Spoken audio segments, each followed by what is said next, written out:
It is preparing, and I think we are live, Josh. Welcome. Thank you so much for agreeing to do this. Guys, this is Josh, and Josh Thanks has for having very bravely volunteered his time for us to essentially do a live strategic consulting session right in front of you guys. We're able to dive into Josh's business, dive into his goals, help him improve his strategic vision and planning for the year, and in the process, hopefully learn something so that you can do that for your own business as well. My name is Jonna Lee. Donna Lee! Operation Queen. I just had my mind blown. I am on a mission to build the world's best problem-solving machine. So, welcome, Josh. Thanks for being Thanks here. for having me. Yeah, excited to be here. Let's dive in. Give us just like the 30-second overview on you and your business and what you do.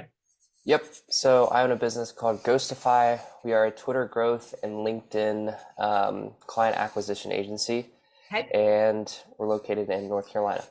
Awesome. And you mentioned before we went live here, like the timing of this is just insane. Tell me why the timing is insane. We are currently scaling, and there's a lot of things that I don't know about scaling. I've had like 7 agencies before, so I failed every single one. So this one, I'm like, this is actually working, and now I know what I'm doing. So hopefully, Cool. yeah. So just that step where I'm at right now is perfect for where when this comes to play. Amazing. And tell us like what are your goals for 2024? What do you want to build? Yeah. So the biggest thing by month 6, I want to be at 150K per month, and then by December or January of next year, be at 300K per month. Okay. Do you mind me asking, like, range wise is okay too, but where are we at today? Like, how big of a growth curve is that? We're just at 10, but we just started outreach 2 weeks ago. So we get like 1 to 2 clients per week right now, and we're spending about $50 a day in ad spend. So last month we spent like 800, but we got like 7K in return. Pretty So good. it's pretty solid ROAS. So you guys like just launched or you're just scaling this thing up? Yeah, so I started last year as a Twitter ghostwriting agency, and we wrote for the biggest agency owners in the space. Cool. And then we transitioned to add LinkedIn because people wanted inbound leads, outbound. Okay. So we did that. I shut it down last summer because I was like, we're not fulfilling. This is not good. And so we reevaluated everything, and then I relaunched here last like September. Hired a sales team, got fulfillment more down, and just got all my ducks in a row before launching like I didn't do last time. Okay. So that was kind of going to be my question. Like, tell me what is different in 2024, and like, don't take this rude in any means. See a lot of agency owners being like, huge goal, huge target. How are we going to get there? No idea. Let's just do it, right? So you've been through this process enough times to know it doesn't work. Tell me how you're setting yourself up for success and what's going to be different this time.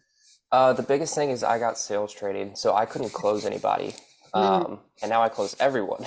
Right. Because I learned that I didn't have any sales system. I didn't have any sales processes. I didn't have any onboarding. I didn't have any client fulfillment.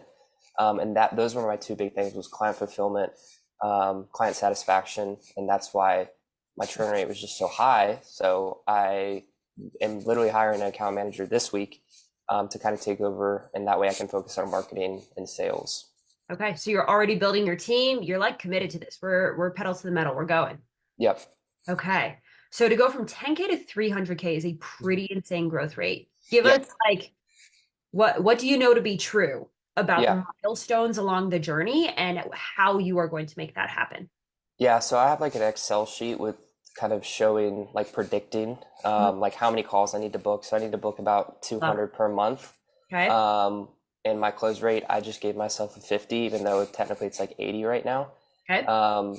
And then so we'd have to book 200 calls to have that kind of goal, with me closing at 50%. And all those have to be qualified and all that fun stuff. But yeah, have it all in like a tracker to where I need to go and how I need to get there in the steps. That's absolutely huge. And there's 2 best practices there that I want to call out. Number 1, like it's data backed, right? I cannot tell you how many agency and just entrepreneur owners in general that are setting huge targets, but actually have no idea what it takes in the numbers, like mathematically, Right. what it would take in order for them to get there. And I've seen 250K per month agency owners fall into this trap where they're like, we want to get to 500K per month. And I'm like, beautiful. Tell me how that's going to work. And when we actually dive into the numbers, like there is actually no plan. There is no way to cross that gap, right? So all well and good to set ambitious targets. Does the math of the business make sense? Because if the math of the business doesn't work, no amount of like innovation or wishful thinking is going to get you there. The math is the math. It's either going to get you there or it won't. So 200 calls per month, that's pretty big. Where are you at right now? We are booking about, oh gosh, probably about 20 to 30 per month. Okay. Again, we just started ads last month. Right. So we don't have too much of a Yeah. of an average of data yet. Scale up in 10x yeah. your spend over the next few months. Exactly. And so I've been pushing it up. We're booking $15 calls and $6 leads on average. And they're qualified. It's not unqualified people. My background's in Facebook ads, so I have that going for me. Love it. But yeah, it's really just our author. Okay, amazing. The second best practice before I forget is that you left yourself margin for error, and you are leaving yourself margin for error, right? Like currently I'm closing at 80%, but I'm setting this target as if I was closing at 50%. Guys, business is never best case scenario, right? Like we can map the numbers in best case scenario. My advice is then stack on an additional 20%, right? You just don't know. Facebook shuts down for a week, whatever that like shit happens. So when we build in margin for error, we're setting ourselves up for a more realistic target as opposed to assuming that we're going to hit best case scenario numbers, which almost never happens. Love it. Okay. Yeah. So when you're looking at this growth rate, Josh, what are the areas of the business that you're feeling the most nervous about? What are the things you're not sure on? I mean, just the biggest thing is fulfillment. Right now we just found a new software on Friday, actually, another crazy timing thing we're testing out right now, which would allow our margins to be even more insane. Okay. It'd be like 60, it'd go from 60% to about 80 or 90%. Okay. Per client, and we could keep our prices fairly low. Mm-hmm. But the software, LinkedIn has changed a lot of policies, which has really thrown a wrench in everything. To like, you can't create accounts. They have to have a real ID now. Okay. So we have we're buying accounts, but we also have a lot of blockages from LinkedIn that are banning our accounts. So that's kind of the teeter-totter of buying accounts, getting them set up, and hopefully not having them banned. So fulfillment would be the biggest kind of like on the top of my head right now. To make sure I nail that down before I start really scaling it. And I have automations all in place. Project management tool, everything's automated. So I have everything like ready. It's just fulfillment. As soon as in my eyes, I'm like, as soon as this confirms that this works and we can do what we say we can do, which we can, then I'm just pedal to the metal. Yeah. Okay. So we're still in a like hurry up and wait kind of moment of like get the few first clients in, make sure that our idea for our fulfillment model actually works, and then we can scale it up. Yep. Okay. And I don't know if that's good or not. Well, I love the idea of going a little bit slower at the beginning, even though you're setting yourself up for such an aggressive growth rate, because you're not going out, throwing a ton of money into ads, closing a bunch of people, getting a bunch of pay-in-fulls, making a bunch of promises, and setting yourself up for like 2 months from now needing to send a bunch of refunds or chargebacks or like whatever the heck would happen if you're not able to scale your fulfillment as effectively as you wish you could. Like that's the other approach to this. That's how you would get to like 100K per month in the next 3 months. And it could totally like blow up and crash and burn in your face. Right. And again, you've been through this enough times to know that that's not the road that you want to go down. Yeah, and that's exactly what happened last year when we started this. My friend told me to start a Twitter ghostwriting agency. I had a real estate agency, and he was like, shut it down, dude. And we were making like 10, 15K per month consistently. So I was happy with it. I was like, this is fine, a little side income. But I started this, had no idea how to write for Twitter, how to do anything. And I got 4 clients the first weekend. just because I'm just good at talking. I don't know.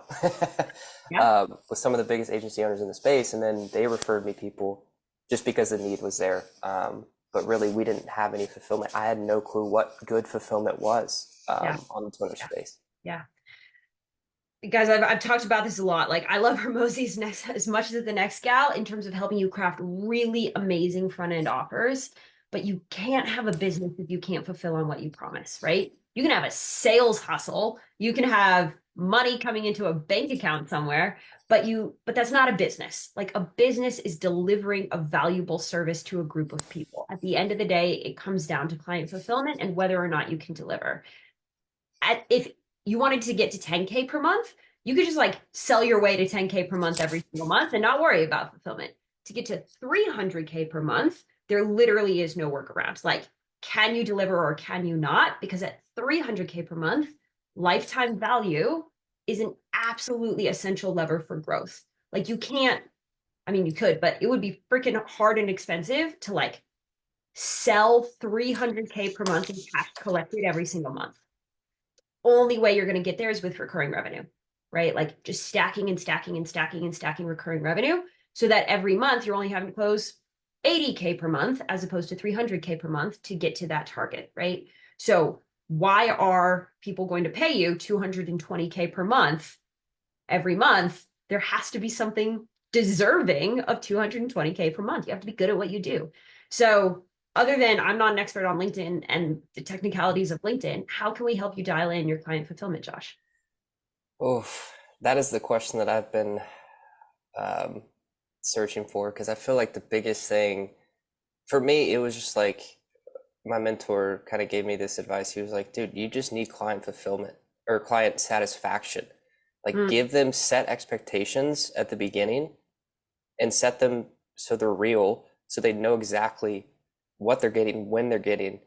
And that's why you won't have such a churn rate. Like, yeah, some guys I know have like a 5% success rate in their agency, but it's because they have other things surrounding their ads that they run. So they have coaching, they have really good account managers, they have client success managers, like things like that. So it's really the customer journey um, that I'm focusing on, but also like we deliver results, like we know that, but it's not just that as well. So we're trying to figure out um, like, is account manager a good hire next, or a CSM, or mm, just finding that right person, which I've had a lot of interviews with people, and I think I found one guy, he has 4 years of experience. So, and hiring on experience instead of potential is a big huge. one. Yeah. That is a big one. Yep. So yeah, I guess like it's really up in the air right now. Within the past like week, it's been like, oh wow, okay, we need to figure out, okay, how can we scale this without paying as much as we do right now? Our margins are still good, but we can get it lower if there's a software out there. But Sure. LinkedIn is really picky on that. So my head starts going to email um, and cold email, but then I add another. I just want to be good at one thing or two things. Like, that's it. And that's I how, wanted to like call that out. Like, yeah, especially in the agency space, the comparison game is so deadly because you can like throw a rock and you'll hit an agency in your niche doing something different, doing something better, right? Having some broader, diverse like offering or whatever. From an ops perspective, every time you choose to layer in a product offering, you're layering in complexity. You're layering in specialists and experts on your team that need to know certain like technical things in order to be able to run this. You're layering in a totally different set of tasks and SOPs. You're layering in different client expectations and different training for your client success manager. It's not, again, to start something is easy. Have an idea, sell a client on it, good, you're good to go.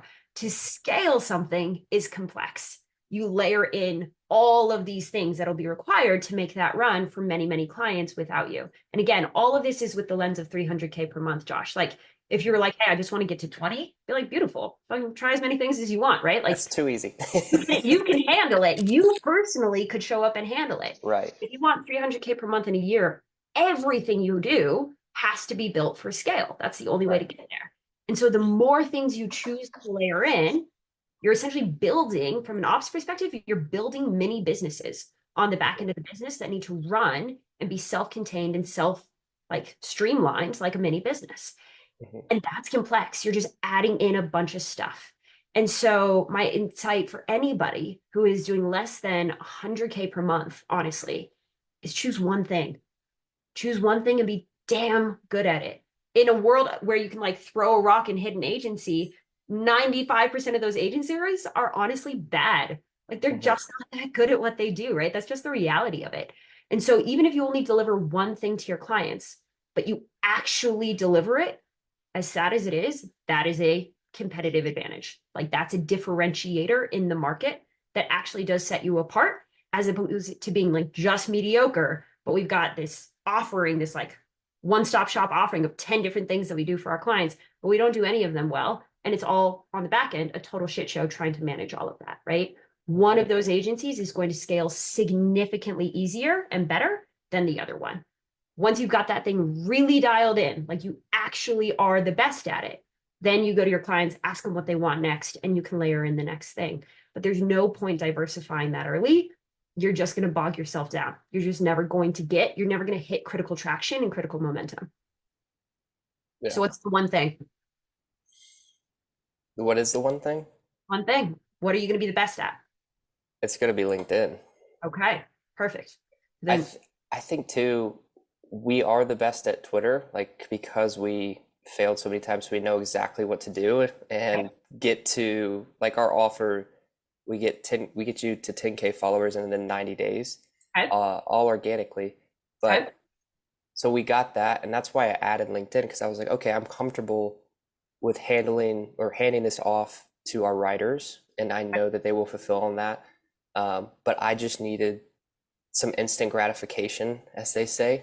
So that's why I ultimately added LinkedIn. And then most people come in and they're like, well, I don't really want Twitter. It's too political and stuff like that. And so I'm like, okay, so it just becomes almost like a downsell, which is interesting to me because I don't know, it's just like, I guess our targeting and messaging in our ads that we're just calling any online entrepreneur. And most of them come in with coaches, but yeah. so you're really good at Twitter. Hmm. Are you still running Twitter? Yeah, we still do. But the biggest thing, again, it takes months to get any sort of inbound leads. It's not an instant thing. Like we can't get you a lead within the first month or the Got it. second month or the Got it. third, maybe the third. So saying that just right away, the people that come in, like people who want Twitter are at like 500K per month. Like we're Okay. writing for a guy, he makes millions a month. Like that's who they want, and they want personal branding, and that's kind of the hole to fill there with that space. But it's a small space, and not a lot of people are on Facebook ads or on Facebook clicking on our ad that have that sort of revenue generating. But Okay. we do have a LinkedIn campaign that goes to businesses that are making that amount to bring that in as well. Okay. So my only, you know your space better than I do. My only insight is if the reasoning behind the LinkedIn move is it's going to be easier, it's going to be faster, it's going to be fill in whatever positive adjective you wish. Guys, I promise the grass is never greener. Like it I, never is, right? yeah. I had this, I read this in a book once. Like, if somebody woke you up in bed at 3 a.m, gun to your head, and forced you to run 26 miles, that would be the worst day of your life. But if you choose to run a marathon and you train for it and you get up at 3 a.m. and you run your marathon, that could be the best day of your life, right? Life is about the problems that you choose. Life is about the shit that you choose. What is the set of pain and problems and issues that you choose to tackle and solve? There is no version of life where there are no problems. And that is true for business more than anything. And so if you are offer hopping because in your mind LinkedIn is easier, I promise you it's not. It's just different. It's just a different set of problems. And as soon as you get into it, you're going to find a different set of problems. And Yeah. so the trick here, Josh, is like, what are the problems that you choose? Do you Yeah. choose the problems associated with Twitter and finding the 500K per month and above person who Yeah. is willing to commit that kind of money for a personal brand and 90 days for ROI and all of that stuff, because those people do exist. And the good news is that they're really rich. So they'll just pay you a bunch of money and they'll just throw money at you and throw money at the problem. That Right. works. That would get you to 300K per month. Like that would, right? Mhm. Do you choose LinkedIn? Not because it's better, but because it's a set of problems that you want to solve. Mhm. Does that make sense? Yeah. Yeah. No, 100%. I think the toughest part for me is I only got into Twitter ghostwriting because my friend told me to. So I had no desire. I hate writing. Okay. I hate everything about it, but I still Okay. do it because I hate it. Um, Okay.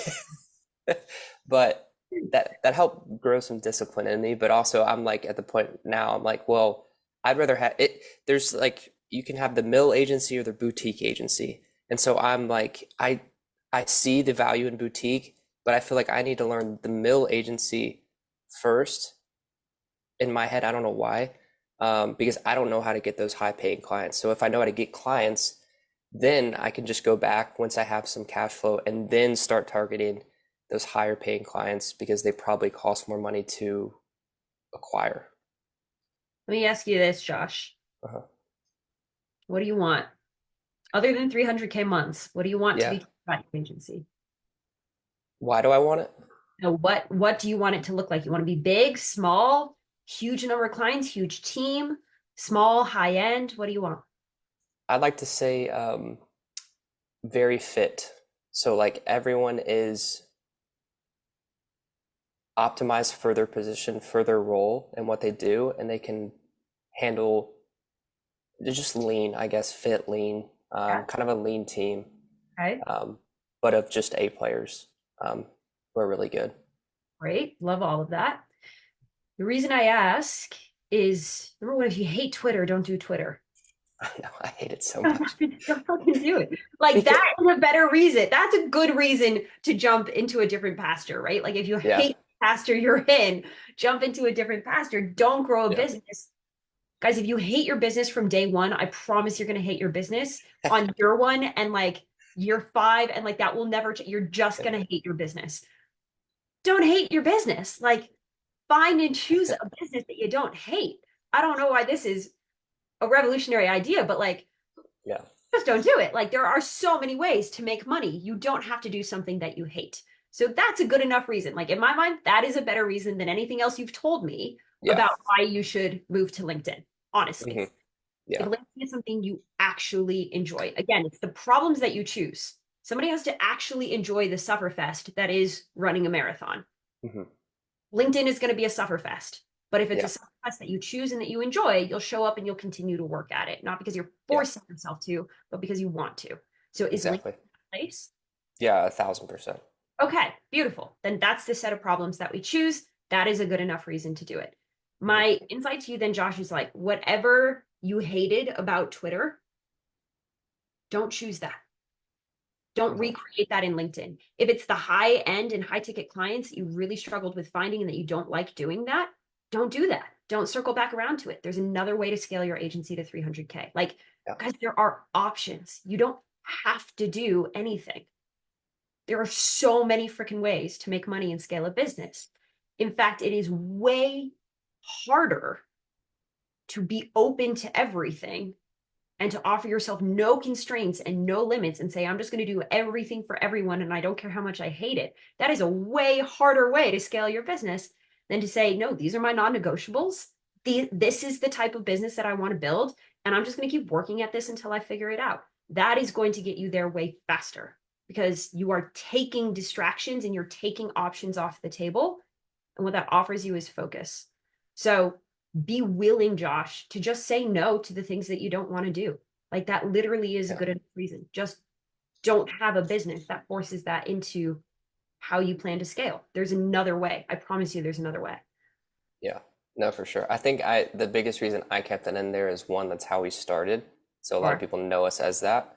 Sure. And two, um, it helps with our offer because we have personal branding in there, and no one on the Facebook ad space that I've seen is doing personal branding plus appointments or not appointments, plus closed clients. So I think that's why our ad spend is really, or our KPIs and ads are really good, and our ROAS are crazy, is because a lot of people come in, they're like, I've never seen Twitter and LinkedIn, and I'm like, yeah. So I keep that in there as an asterisk, and most people again just choose LinkedIn. Right. But they said, that's really cool, like maybe down the line. So it's also an opportunity for upselling down the line once we get them that revenue through LinkedIn. From a 2024 perspective and getting to as big as you can, as fast as you can, however you're getting people onto the call and however you're positioning the customer journey, keep the main thing the main thing. If it's LinkedIn, at least for the next 3 to 6 months, dude, just focus on LinkedIn. Just dial it in. Just absolutely crush it and learn everything about it, become the best at it. Yeah. Once you have it up, running, systemized, and delegated to a team, you have the cash flow to build out a team that can do Twitter so that you don't have to freaking deal with it, right? Right. Then you have options if you want to go back to those clients and actually follow through on the upsell. Right. Keep the main thing the main thing. Keep all your focus on LinkedIn and just work it until you've got it dialed in. Yeah, no, for sure. Josh, if there was one big crunchy question that we could wrap up with that I could help you out with, what would it be? I think the biggest thing for me is, when do I pay myself? Because I've never, last year, I technically brought in like 30 grand. I didn't get a single penny. And I know that's starting a business, all that fun stuff, but when's the point of like, okay, maybe I can get a little money here? The first answer is that there's not a right answer to this. Right. If you ever read the book Profit First, Mike Michalowicz, he would say you pay yourself from day one. You literally pay yourself first. And then you say, cool, what's everything that I have left over? And that is what I have to work with when it comes to reinvesting into the business. That is slightly at odds with, I want 300K per month and I want to get there as fast as possible. Because the fast way to get there would be to forego your own salary, pour that back into ads, and get there faster. Right. So it comes down to what matters to you, dude. What is more important? Are you going to get to the end of 2024? You're at 300K per month, but you haven't collected a dollar. Is that success? Does that feel good to you? Or is it, wow, I had a really good year. I'm at 200K per month, but I paid myself fairly every step of the way. I could do this for frickin' ever. Yeah, probably the second option. So then pay. Yeah. And a really quick side note, guys, if you have 90% margins, but you're not paying yourself, you don't have 90% margins, right? That's not a thing. Profit margin is how much you get after fulfillment, and that includes you as the founder and CEO. And so you can price your labor however you want to, from an actual profit margin, and like, is your business viable? Is your business healthy? If you're not profitable after paying a CEO a fair salary, then you're not profitable as a business. And you cannot pay yourself, but don't trick yourself into saying that means you're profitable. You're not. Yeah. No? Yeah. Okay. Yes. Pay yourself from the beginning. Pay yourself. The answer is pay yourself what it would cost. Right. Place yourself in the role. That's a fair salary. If that's factored into your cost of fulfillment, then that's what your profit margins actually are. You can make informed choices after that about what to do with that money. Gotcha. Yeah, that's Okay. helpful. Cool. It's just about trade-offs. Like, you could totally not pay yourself and get to 300K per month. Right. But if that's going to make you feel like burnt out and miserable, then what's the point? Yeah, exactly. Yeah. Okay. Sweet. Good luck, Josh. Yeah, no, this has been super helpful, and yeah. Cool. Keep me posted on it, okay? And when you're Yeah, ready to like really start scaling systems, team, operations, when you've hit that critical point, especially with how fast you want to move, dude, you can't afford to roller coaster. Like, you haven't given yourself time to do that. And so if you're going to ramp up like this, make sure it's on a stable enough foundation that you can maintain and that you're not going to collapse it onto a house of cards. Yep. Okay. That's the game. Hey, good luck with it, Josh. Thank you so much for hopping on. I appreciate you, dude. Yeah, thank you so much. Yeah. Thanks, everybody. Have a good one.